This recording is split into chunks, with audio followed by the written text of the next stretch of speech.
നമസ്കാരം, ഞാൻ ഡോക്ടർ ഭാഗ്യ QNB health കെയറിലെ Ayurveda ഡോക്ടറാണ്. സ്ത്രീകളിലും പുരുഷന്മാരിലൊക്കെ കണ്ടുവരുന്നൊരു ബുദ്ധിമുട്ടാണ് UTI അഥവാ യൂറിനറി ട്രാക്ട് ഇൻഫെക്ഷൻ. ഇപ്പോൾ സ്ത്രീകളിലും പുരുഷന്മാരിലും കണ്ടുവരുന്നുണ്ടെങ്കിലും പുരുഷന്മാരെ വെച്ച് നോക്കുന്ന സമയത്ത് ഒരു 30% കൂടുതലാണ് സ്ത്രീകളിൽ ഈ ഒരു പ്രശ്നം കാണുന്നത്. ഇടയ്ക്കിടയ്ക്ക് വരുന്നൊരു ബുദ്ധിമുട്ടാണ് UTI. പ്രഗ്നൻസി, ഒരു പ്രസവ സമയത്ത് അല്ലെങ്കിൽ അവർ പ്രഗ്നൻ്റ് ആയിരിക്കുന്ന ആ ഒരു ആദ്യത്തെ 3 മാസങ്ങളിൽ അവർക്ക് ഉണ്ടാകുന്നൊരു പ്രശ്നമാണ് ഈ UTI എന്ന് പറയുന്നത്. ഇല്ലെങ്കിൽ നിങ്ങളുടെ ജോലിയുടെ ഭാഗമായിട്ട് നിങ്ങൾ കണ്ടിന്യൂസ് ആയിട്ട് ഒരു AC റൂമിലിരിക്കുന്നുണ്ട്, വെള്ളം പ്രോപ്പറായിട്ട് കുടിക്കുന്നില്ല, ഇങ്ങനെയുള്ള പ്രശ്നമുള്ള ആളുകളിലും ഈ UTI ഇടയ്ക്കിടയ്ക്ക് വരുന്നത് കാണാറുണ്ട്.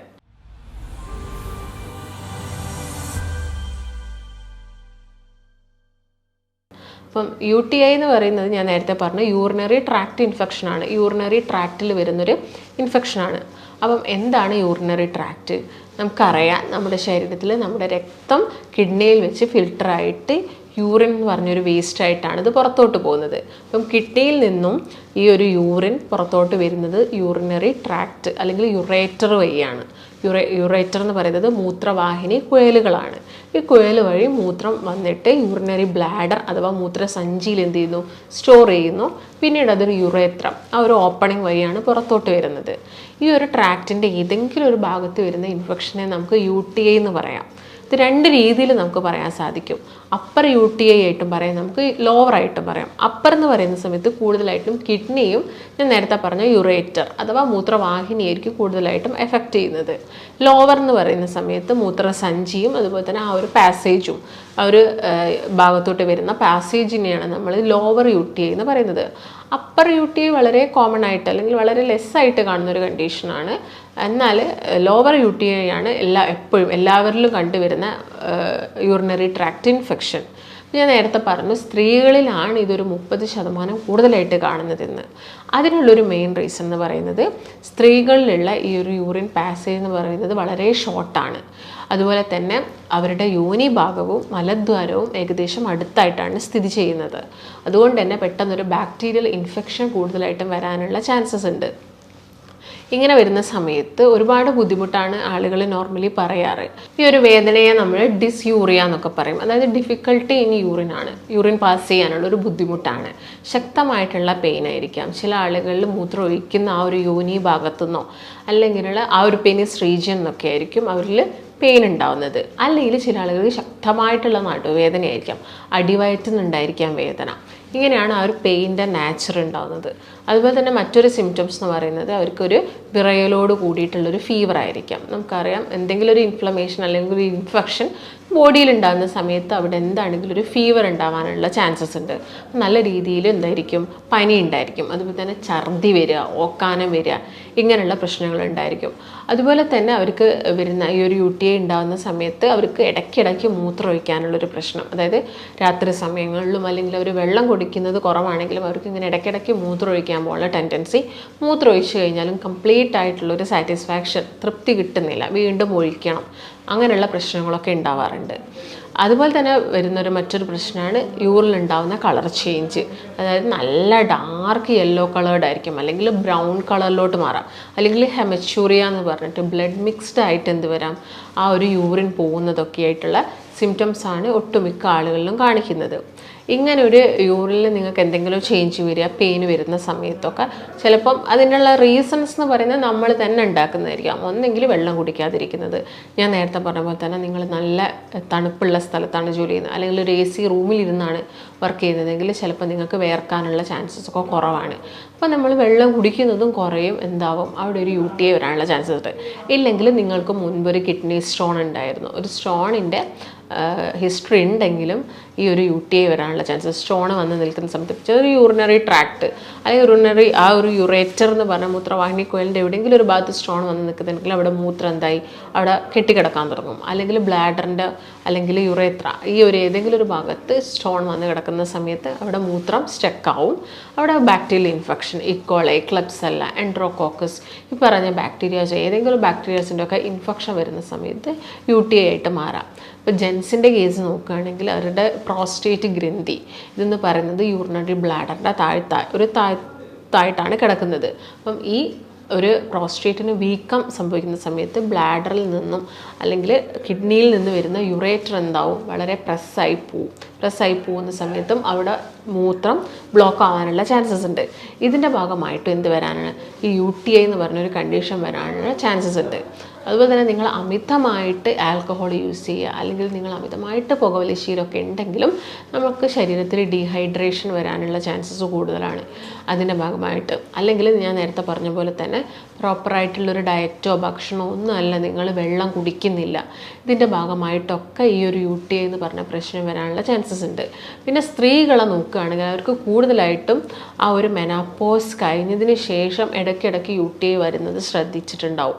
അതായത് ഒരു ഈസ്ട്രജൻ ഹോർമോൺ കുറയുന്ന സമയത്ത് നമ്മുടെ വജൈനൽ ഭാഗത്തൊക്കെയുള്ള സെൽസിൻ്റെയൊക്കെ ശക്തി കുറയുന്നതിൻ്റെ ഭാഗമായിട്ടൊക്കെ ഇടയ്ക്കിടയ്ക്ക് ആ ഒരു ഏരിയയിൽ ബാക്ടീരിയൽ ഇൻഫെക്ഷൻ അല്ലെങ്കിൽ പെട്ടെന്ന് ബാക്ടീരിയ എഫക്റ്റ് ചെയ്യാനുള്ള ചാൻസസ് ഉണ്ട്. ഇതിൻ്റെ ഭാഗമായിട്ട് UTI വരാം. അതുപോലെ തന്നെ UTI വരാനുള്ള മറ്റൊരു റീസൺ എന്ന് പറയുന്നത് ഇപ്പോൾ കിഡ്നി ട്രാൻസ്പ്ലാന്റ് കഴിഞ്ഞ ആളുകളിലൊക്കെ പെട്ടെന്ന് തന്നെ ഇൻഫെക്ഷൻസ് വരാനുള്ള ചാൻസസ് കൂടുതലാണ്.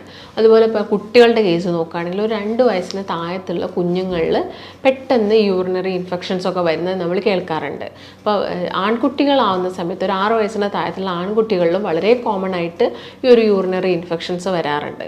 അത് നിങ്ങൾ നോട്ട് ചെയ്യേണ്ട ഒരു കാര്യം, കുഞ്ഞ് മൂത്രമൊഴിക്കുന്ന സമയത്ത് ഇപ്പം ഒരു മെയിലാണെങ്കിൽ നമുക്കത് മനസ്സിലാക്കാൻ സാധിക്കും. അവരുടെ മൂത്രമൊഴിക്കുന്ന പാറ്റേൺ എന്ന് പറയുന്നത് ഒരു കുറച്ച് പ്രൊജക്റ്റൈലായിട്ട് നീളത്തിലാണ് മൂത്രമൊഴിച്ചിട്ടുണ്ടാവുക. എന്നാൽ ഇങ്ങനെ ഒരു ഇൻഫെക്ഷൻ വരുന്ന സമയത്ത് ആ ഒരു പ്രൊജക്റ്റൈൽ രീതി കുറഞ്ഞിട്ട് അവർ വളരെ ഇടയ്ക്കിടയ്ക്ക് ഉറ്റിയിട്ട് മൂത്രമൊഴിക്കും, കുറച്ച് മൂത്രമൊഴിക്കുക, കംപ്ലീറ്റ് ആയിട്ട് ഒഴിക്കാതിരിക്കുക. ഇങ്ങനെയുള്ള സമയത്തൊക്കെ നിങ്ങൾ പ്രത്യേകം നോട്ട് ചെയ്യുക. കാരണം ചിലപ്പോൾ അത് UTI ആയിരിക്കാം. അതിനൊരു മെയിൻ റീസൺ എന്ന് പറയുന്നത് ഫൈമോസിസ് എന്ന് പറഞ്ഞൊരു കണ്ടീഷനാണ്. ആൺകുട്ടികളിൽ ഫൈമോസിസ് എന്ന് പറയുന്ന കണ്ടീഷൻ വെച്ചാൽ അവരുടെ പെനിസിൻ്റെ ആ ഒരു ഫോർ സ്കിന്ന് വളരെ ടൈറ്റായിട്ട് പുറകോട്ടും അതിനൊരു മൂവ്മെൻറ്റ് കറക്റ്റായിട്ട് നടക്കാത്തത് കൊണ്ട് തന്നെ പെട്ടെന്ന് ഈ ഒരു ബാക്ടീരിയൽ ഇൻഫെക്ഷൻസ് വരാനുള്ള ചാൻസസ് ഉണ്ട്. അപ്പം ഇങ്ങനെ ഇടയ്ക്കിടയ്ക്ക് മൂത്രമൊക്കെ അവർ ഒഴിച്ച് പോകുന്നുണ്ടെങ്കിൽ നിങ്ങൾ എന്ത് ചെയ്യുക, ഒരു ബ്ലഡ് ടെസ്റ്റ് ചെയ്ത് നോക്കുക. ബ്ലഡ് ടെസ്റ്റ് ചെയ്യുന്ന സമയത്ത് നമുക്ക് അതിൻ്റെ അകത്ത് യൂറിൻ കൾച്ചർ ചെയ്യുന്ന സമയത്ത് അല്ലെങ്കിൽ യൂറിൻ്റെ ഒരു മൈക്രോസ്കോപ്പി അനാലിസിസ് ഒക്കെ ചെയ്യുന്ന സമയത്ത് അതിനകത്ത് പസൽസും കാര്യങ്ങളൊക്കെ കൂടുതലായിട്ട് കാണാം, അല്ലെങ്കിൽ പ്രോട്ടീൻസും അതിലൊക്കെ ചേഞ്ചസ് കാണാം. ഈ സമയത്ത് നിങ്ങൾ എന്ത് നോക്കുക, പെട്ടെന്ന് തന്നെ പീഡിയാട്രീഷ്യൻ്റെ അടുത്ത് പോയിട്ട് കാര്യങ്ങൾ നോക്കുക, എന്തുകൊണ്ടാണ് കുഞ്ഞിങ്ങനെ മൂത്രമൊഴിക്കുന്നത്. അതിന് ചിലപ്പോൾ നമ്മൾ ആ ഭാഗത്തുള്ള സ്കിന്നൊക്കെ എന്ത് ചെയ്യേണ്ടി വരും, ഒന്ന് റിമൂവ് ചെയ്ത് കളയേണ്ടി വരും. അത് വളരെ ചെറിയൊരു പ്രൊസീജിയറാണ്. അപ്പോൾ ഇങ്ങനെ UTI ഒക്കെ വരുന്നുണ്ടെങ്കിൽ ഈ കാര്യങ്ങൾ പ്രത്യേകം ശ്രദ്ധിക്കുക. പിന്നെ എന്തെങ്കിലും സ്പെർമിസൈഡൽ ക്രീംസ് യൂസ് ചെയ്യുന്ന ആളുകളിൽ അല്ലെങ്കിൽ വേറെ എന്തെങ്കിലും സ്പ്രേയും കാര്യങ്ങളും യൂസ് ചെയ്യുന്ന ആളുകളിലൊക്കെ ഇങ്ങനെയുള്ള ഒരു UTI പ്രശ്നങ്ങളാണ്. അല്ലെങ്കിൽ ഒരു സെക്ഷൽ ഇൻ്റർകോഴ്സിന് ശേഷം UTI വരുന്ന ആളുകൾ വളരെ കോമൺ ആണ്. അതുപോലെ തന്നെ പ്രഗ്നൻ്റ് ആയിരിക്കുന്ന സമയത്ത് നമ്മൾ കേൾക്കാറുണ്ട് UTI വരിക, ബ്ലഡ് പെട്ടെന്ന് കുറഞ്ഞു പോവുക എന്നുള്ളൊരു കണ്ടീഷനൊക്കെ. അപ്പോൾ അതിനൊക്കെ അതിൻ്റെതായ പ്രോപ്പറായിട്ടുള്ള ട്രീറ്റ്മെൻറ്റ്സും കാര്യങ്ങളൊക്കെയാണ് കൊടുക്കേണ്ടത്.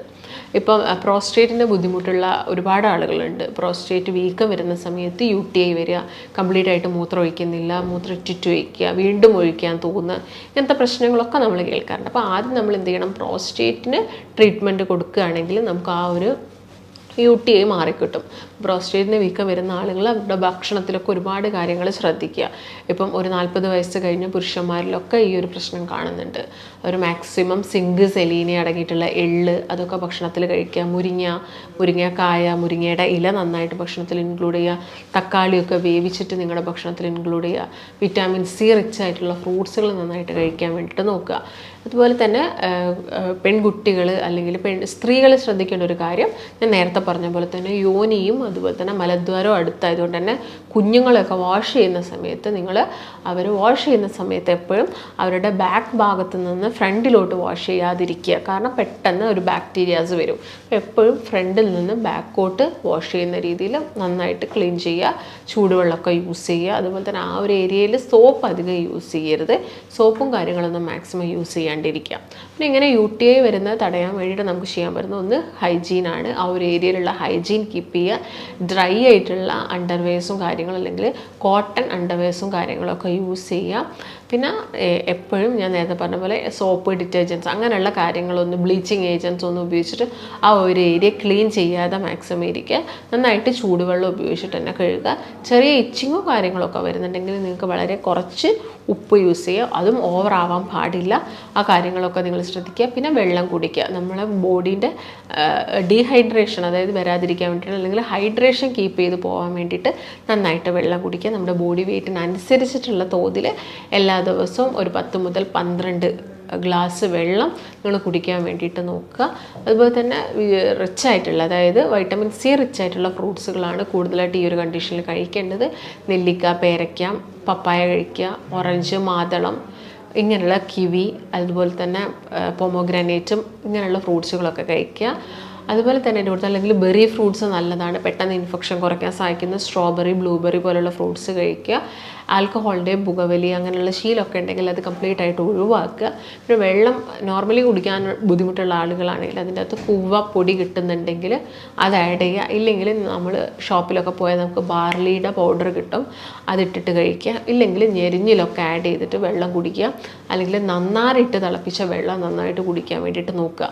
ഇങ്ങനെയൊക്കെ വെള്ളം കുടിക്കുകയാണെങ്കിൽ അല്ലെങ്കിൽ ചെറു നാരങ്ങയാണെങ്കിൽ നിങ്ങൾ പിഴിഞ്ഞ് കുടിക്കുന്നെങ്കിൽ ആ ഒരു വെള്ളം കുടിക്കാൻ വേണ്ടിയിട്ടൊക്കെ നോക്കുക. അപ്പോൾ നിങ്ങൾക്ക് ഓൾറെഡി സ്റ്റോൺ ഉള്ള വ്യക്തികളാണെങ്കിൽ നമ്മൾ ആദ്യം സ്റ്റോൺ കുറയ്ക്കാൻ വേണ്ടിയിട്ടുള്ള ട്രീറ്റ്മെൻറ്റും കാര്യങ്ങളൊക്കെ ഇതിൻ്റെ കൂടെ എടുക്കണം.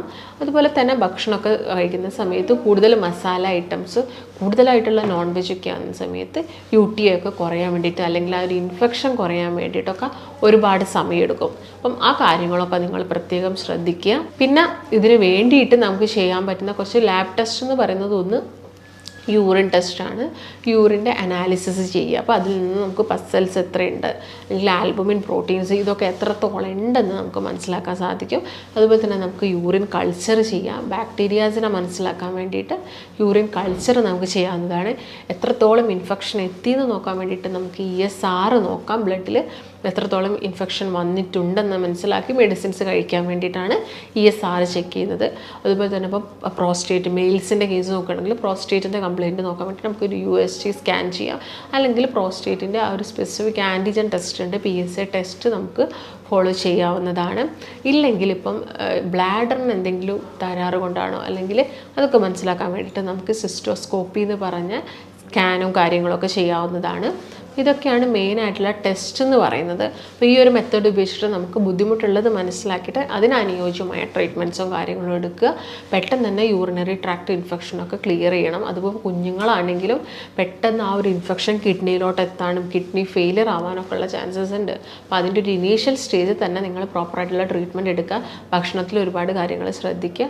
ഇതൊക്കെ ചെയ്യുകയാണെങ്കിൽ തന്നെ നമുക്ക് എന്ത് ചെയ്യാൻ പറ്റും, പെട്ടെന്ന് തന്നെ ഇത് മാറ്റിയെടുക്കാൻ പറ്റും.